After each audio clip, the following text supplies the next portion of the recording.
যে কোনো জায়গায় আসলে বিএনপির মতো বড় রাজনৈতিক দল চট করে তাদের একটা প্রতিক্রিয়া পাওয়া যায়, এই জায়গাটিতে তাদের কোনো প্রতিক্রিয়া আমরা কিন্তু দেখলামই না। এখন যদি আমি বিপুল পরিমাণে সংসদ সদস্য বাড়াইও, সেটা কি এই আলাপের পথকে খুলবে কিনা? আরিফ, আমরা আজকে একটা বিষয় নিয়ে আলাপ করতে চাই, যেটা আসলে আমরা কিছুক্ষণ আগেও আলাপ করছিলাম, যেটা নিয়ে গণমাধ্যমেই কিন্তু তেমন আলাপ নেই, সামাজিক যোগাযোগ মাধ্যমে তো নেই, এবং আমরা দেখছি রাজনৈতিক দলগুলোর মধ্যে আলাপ নেই। সে বিষয়টি হচ্ছে, আমরা দেখলাম 19 এপ্রিল প্রধান উপদেষ্টার কাছে নারী বিষয়ক সংস্কার কমিশন একটি সুপারিশমালা তুলে দিয়েছে নারী অধিকার রক্ষার বিষয়ে। সেই অধিকারে বেশ ভালো ভালো কথা এসছে, এবং জানিয়ে বহুদিন ধরে নারী অধিকার কর্মীরা কাজ করছেন যে সম্পত্তিতে নারীর সমান অধিকার, রাজনীতিতে সমান অধিকার, বিশেষ করে সরাসরি নির্বাচনের ক্ষেত্রে সংরক্ষিত আসন তুলে দেওয়া বিষয়ে যে বিষয়গুলো কথা বলা হচ্ছিল অনেক দিন ধরে, সেই বিষয়গুলো নিয়ে কথা বলা হয়েছে।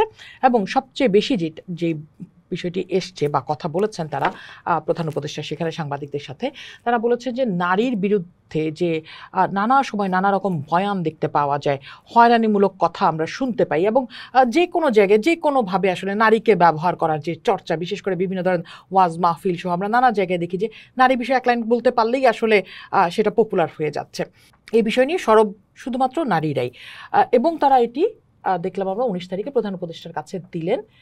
এরপর প্রায় লম্বা সময় চলে গেল, আমরা 2 দিনের মতো সময় চলে গেল, কোনো রাজনৈতিক দলের মধ্যে কিন্তু এটা নিয়ে আমরা কোনো বক্তব্য দেখলাম না। মানে যে রাজনীতিবিদরা সব মানুষের জন্য রাজনীতি করেন, সেই সব মানুষের মাঝখানে কি তাহলে নারী নেই?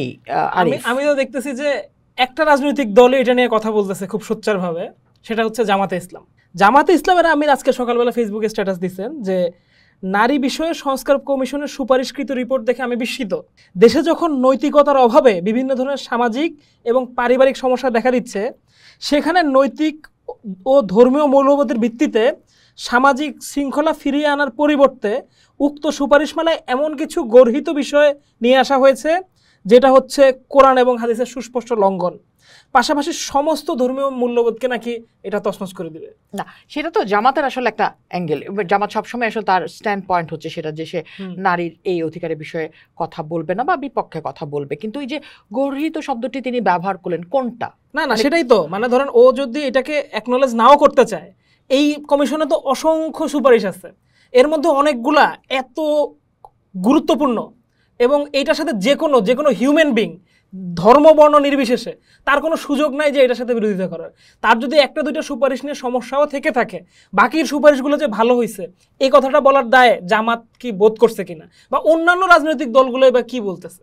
না, আমি ওইটা দেখার পরে আমি কিছুক্ষণ আসলে তাকিয়েছিলাম সেটার দিকে, যে আসলে গর্হিত বলতে কোন জায়গাটা বলা হয়েছে, যে নারীকে অবমাননা করা হচ্ছে সেটার বিরুদ্ধে দাঁড়ানোর জন্য যে সুপারিশ সেটা গর্হিত, নাকি আসলে ম্যারিটাল রেপ যে বিষয়টা আনা হয়েছে সেটাকে আসলে তারা ফোকাস করতে চাচ্ছেন? আমি যদি ম্যারিটাল রেপের কথাও ধরি আরিফ, সেটা হচ্ছে এটাকে আসলে আমি অ্যাকনলেজ করব না। এটা কি একটা ক্রাইম না? মানে এটা তো যে কোনো পরিস্থিতিতে একটা ক্রাইম, যে কোনো ক্রাইমের ক্ষেত্রে আপনি সেটাকে একটা বর্গে ফেলে দেওয়ার চেষ্টা করাটা তো উচিত না।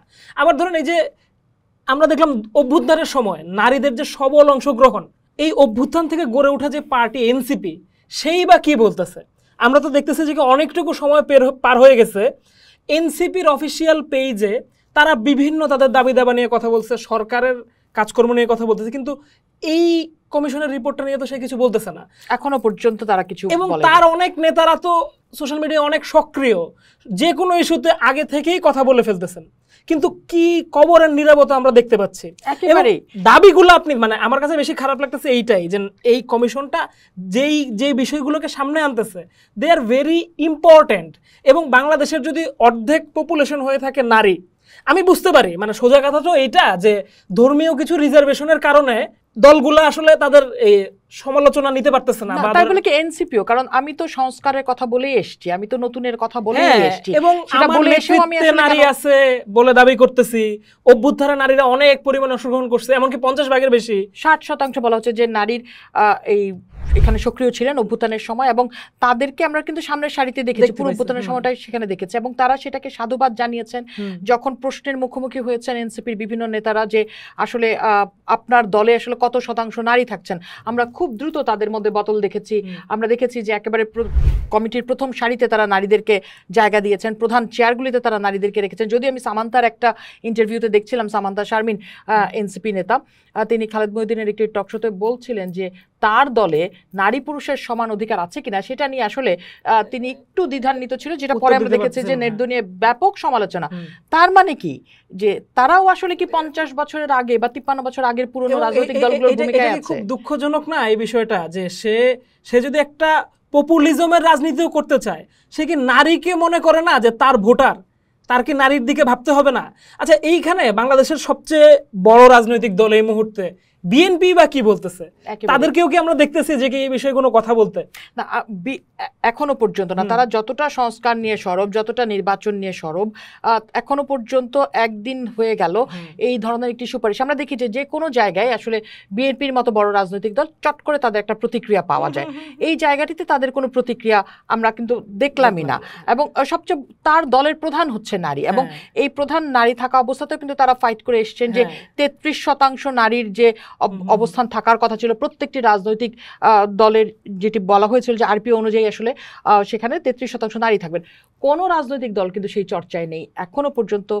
আমি যেটা এর আগেও আপনাকে বলছিলাম যে প্রায় সবগুলো রাজনৈতিক দল কিন্তু ভোটের খেলায় নেমে গিয়েছে, তাদের মধ্যে আসন ভাগাভাগি শুরু হয়ে গেছে। আমার কাছে অন্তত খবর আছে, যেহেতু আমি রাজনৈতিক সংবাদকর্মী হিসেবে লম্বা সময় কাজ করেছি, আমি জানি যে সেই আসন ভাগাভাগি শুরু হয়েছে, এবং আমি নিশ্চিত আপনাকে গ্যারান্টি দিয়ে বলতে পারি সেখানে 10% আসনও কোনো নারীর সরাসরি নির্বাচনের জন্য রাখা হয়নি। তাহলে বিএনপির মতো বড় দল যখন সে বলে যে সব মানুষের জন্য আসলে সে রাজনীতি করে, সেখানেও তাহলে তাদের নিশ্চুপ ভূমিকা পালন করতে হবে। যেমন ধরুন বিএনপি এই নিশ্চুপ থাকার পেছনের কারণ কি? ঠিক কোন কারণে বিএনপি নিশ্চুপ হয়ে থাকছে? সে নারীর বিষয়ে সরব হচ্ছে না। নিশ্চুপ না, সে আসলে আবার ঠিক আগের মতোই এই যে ধরেন ধর্মবাদী দলগুলোকে এক ধরনের আশকারা দেওয়ার প্রবণতা তার মধ্যে দেখা যায় মাঝে মধ্যে। আমরা দেখলাম ঐক্যমত্য কমিশনে যখন বিএনপি গেল, সে বলল যে কি যে সংবিধানে আসলে ধর্মনিরপেক্ষতাকে ফেরত নিয়ে আল্লাহর উপর আস্থাকে আবার বসাইতে হবে। এটা সমস্যা না, কিন্তু ও আসলে আর কোনো সমস্যা দেখতে পায় না। এই যে পুরাতন এই দেয়ালের ইট সরানো আবার ইটটা বসানো, এই বৃত্ত থেকে সে আর বের হতে চায় না। That is the sad part of the whole story, I think. আচ্ছা, স্যাড পার্টে যে তুললেন, আমি একটু সুপারিশগুলোর দিকে একটু পড়ছিলাম গতকালকে থেকে, আমার নজরে আসলো যে 600 আসনের আবেদন সুপারিশ করা হয়েছে। সেখানে এটা নিয়ে খুব মানে আলোচনা হচ্ছে, নিজেরা আমরা আলোচনা করছি যে 300 আসন হচ্ছে নির্বাচনের জন্য, তারা 600 আসনের কথা বলছেন, এবং সেখানে খুব ইন্টারেস্টিংলি তারা বলছেন যে 300 আসন তারা সংরক্ষিত রাখতে চান নারীর জন্য। এই 300 আসনের মানে কিভাবে তারা সংরক্ষিত রাখবেন? এটা কি বাস্তবতা? মানে আমরা যতটুকু রিজার্ভ করছি অলরেডি, সেখানেও কি আমরা সক্রিয় অংশগ্রহণ দেখতে পাই? বা ধরেন নীতি নির্ধারণের ক্ষেত্রেও কি আমরা নারী সাংসদদেরকে সেভাবে উপস্থিত থাকতে দেখি? আমরা যখন দেখতেছি যে পার্টিগুলা এই সুপারিশের বিষয়েই কথা বলতেছে না, তো আমি যদি 300 আসন তাদেরকে দিয়ে দেই, তারা কি উল্টায় ফেলবে সেটা সংসদে গিয়ে? একেবারে। এবং ইন্টারেস্টিংলি আমি যদি দেখি যে ধরেন একটা আসন, আমি ধরলাম যে ঢাকা 9 আসনে বিএনপি একই আসনে দুইজন, একজন নারী এবং একজন পুরুষ, দুজনকে তারা নমিনেশন দিল, দুজন জিতেও আসলেন। এই যে দুজন জিতে আসলেন, কার কাজ কি হবে, কে কি করবে? এই আমরা তো দেখেছি এর আগে 33% সংরক্ষিত আসলে নারীদেরকে এই নারী নেত্রীরাই তো বলেছেন যে তারা আসলে অর্নামেন্টাল পিস, তারা আসলে সংসদে কথা বলা ছাড়া, মাঝে মাঝে শাড়ি গয়না পরে ওখানে যে গান গাওয়া ছাড়া আসলে কিছু করেন না। যখন এই কথাগুলি তারা বলছেন, তারাই এবার 300 আসন সংরক্ষণ করে রাখতে চান এই নারীদের জন্য, এবং এইভাবে আসলে নারীকে রাজনীতিতে আনা যাবে, নারীকে রাজনীতিতে পেশা হিসেবে তারা বলছেন যে রাজনীতি পেশা হোক নারীর, এটি তারা দেখতে চান। এটা সম্ভব বলে মনে হয় কোনোভাবে? আবার ধরেন যে বুনিয়াদী বিষয়গুলো এখানে আসছে, যেটা আমরা দেখলাম যে নারীর প্রতি সহিংসতার বিষয়ে, ম্যারিটাল রেপ, সম্পত্তির অধিকার, যৌনকর্মীদের স্বীকৃতি, এই যে এই বিষয়গুলো নিয়ে যখনই কথা বলতে যাওয়া হয়, তখনই একটা ধর্মীয় জুজু কথা দেখানো হয়। এখন যদি আমি বিপুল পরিমাণে সংসদ সদস্য বাড়াইও, সেটা কি এই আলাপের পথকে খুলবে কিনা? আমি তো কোনো ধরনের মানে সম্ভাবনা দেখতে পাই না, যেখানে রাজনৈতিক দলগুলা এমনকি সদ্য গঠিত রাজনৈতিক দল যেখানে অধিকাংশই তারা বলতেছে যে কি নারীরা এই আন্দোলনের সাথে অংশগ্রহণ করার ফলে যে আন্দোলনে তারা বিজয়ী হয়ে এই দল গঠন করছে, তারা পর্যন্ত এটাকে অ্যাকনলেজ করতে পারতেছে না। তাহলে এই সুপারিশগুলার আসলে আদত ফলাফল কি হবে, শেষ পর্যন্ত এটা কোথায় গিয়ে দাঁড়াবে? যেমন শিরিন পারভিন হক, এই কমিশনের প্রধান, তিনি কিন্তু বলছেন যে আমরা চাই এটি নিয়ে আলোচনা হোক, বিতর্ক হোক, তর্ক হোক, তারপর এটা কোথায় যেয়ে দাঁড়ায় আমরা দেখব। তাহলে আমি যখন একটা কমিশনের প্রধান হিসেবে যখন আমি সুপারিশগুলো দিচ্ছি, তখন আসলে তর্ক বিতর্ক আলোচনার সুযোগ যখনই তৈরি হবে, তখন কি আসলে আমরা একটা জায়গায় যেয়ে দাঁড়াতে পারবো বলে আপনার মনে হয়? এবং মানে পারবো না এই কারণেই যে আমাদের দলগুলা সেই পপুলিস্ট ধারণার ভিতরে ঢুকে গেছে। যদি আজকে এই দলগুলা এই সুপারিশগুলোকে ব্যাক করতো, তাহলে তো আমরা কিছু অংশ, হ্যাঁ আমি বুঝতে পারতেছি যে ইউনূস সরকারের সব নীতির ক্ষেত্রেই উনি এক ধরনের একটা ডায়লগের মাধ্যমে একটা বোঝাপড়ার জায়গায় নিতে চান।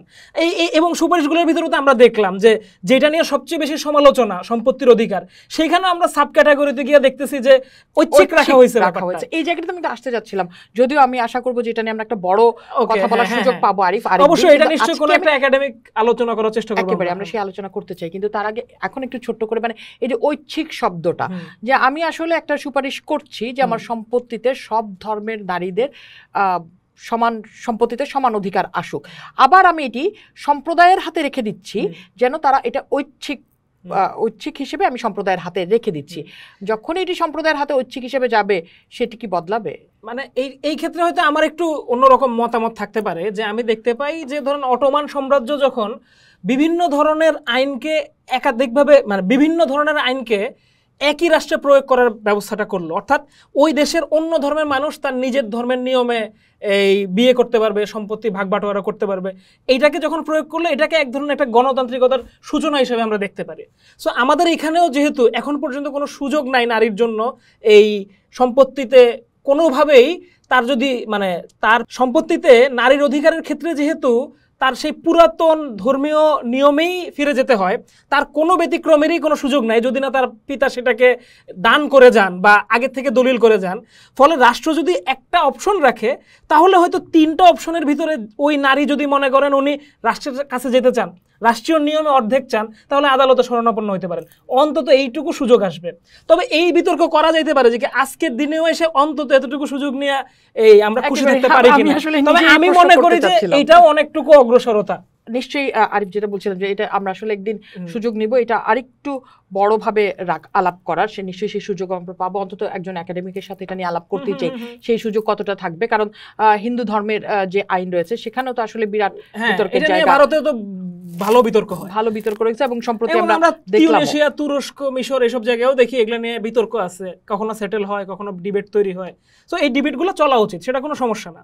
কিন্তু আমাদের এখানে এই কথাটা উঠলেই যেভাবে হই হই হই হই ধর্ম গেল, জাত গেল ধরনের আলাপ শুরু হয়, এবং সব বড় বড় পার্টিগুলোও উল্টা সাইডের দিকে চলা শুরু করে, সেটা তো মানে অর্ধেক জনগোষ্ঠীকে বাতিল করে ভাবনার চিন্তা একটা জায়গা তৈরি হয়েছে। এবং আপনি দেখেন প্রতিক্রিয়া দেখানোর ক্ষেত্রে কিন্তু সবার আগে জামাতের প্রতিক্রিয়া আসলো, আর কোনো রাজনৈতিক দলের কিন্তু প্রতিক্রিয়া নেই। কিন্তু বলার সময় কিন্তু আমরা যখন রাজনৈতিক নেতারা বক্তব্য রাখেন, তখন কিন্তু তারা বলেন যে আমরা সবার কথা বলছি, আমরা জনগণের কথা বলছি, এই জনের মধ্যে আসলে নারী কতটুকু আছে সেটাই আসলে দেখার বিষয়।